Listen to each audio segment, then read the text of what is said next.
standing here in one of the courtyards here at Holy Name, which is the legacy and the place really that we all identify with the Diocese of Madison, former Holy Name Seminary, now a vital place of our diocesan offices, apartments, and a place for people to gather and meet for many aspects of our function of the diocese.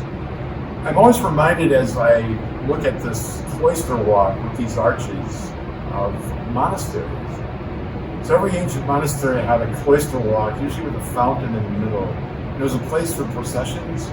There's a place for nuns or monks to walk and to meditate outside.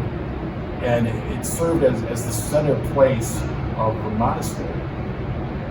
And seeing these arches, being in this beautiful place, just remind me of the need for all of us to embrace a life of meditation and indeed even contemplation. To enter deeply into that prayer where the Holy Spirit takes over is not just for consecrated religious, it's not just for the cloistered Cistercian sisters up in Prairie du Sac, it's for all of us. And I think the more we advance in the spiritual life, the simpler things become. So the saints could meditate on the most simple and yet profound things of the beauty of a flower, of the power of a sunset, the silence of the Eucharist, of the meaning of the Nativity, and draw tremendous inspiration and peace from meditating on those simple realities. Reminds me that essentially faith is not complex. The Catechism of the Catholic Church is this thick, and there's many aspects to our faith. But in the end, faith is simple. It's us being drawn into this living relationship with Jesus and loving God, and discovering His presence in everything, but most profoundly in the sacraments and in the Scriptures. So every day, I try, and I encourage you to try, and not that I always succeed at this, but every day to take some moments to simply meditate.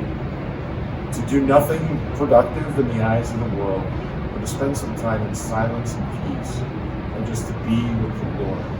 That meditation is going to bear fruit in our life as God scatters seeds of grace upon those moments stolen from the busyness of our routine, which many times, in the end, doesn't amount to much, and just do the one thing required that Mary found at the feet of Jesus, to sit with the Lord and to simply meditate, indeed even contemplate the love and the presence and the truth of God. May this cloister walk here remind you in this video that God is luring your heart ever more deeply into this romance with Him.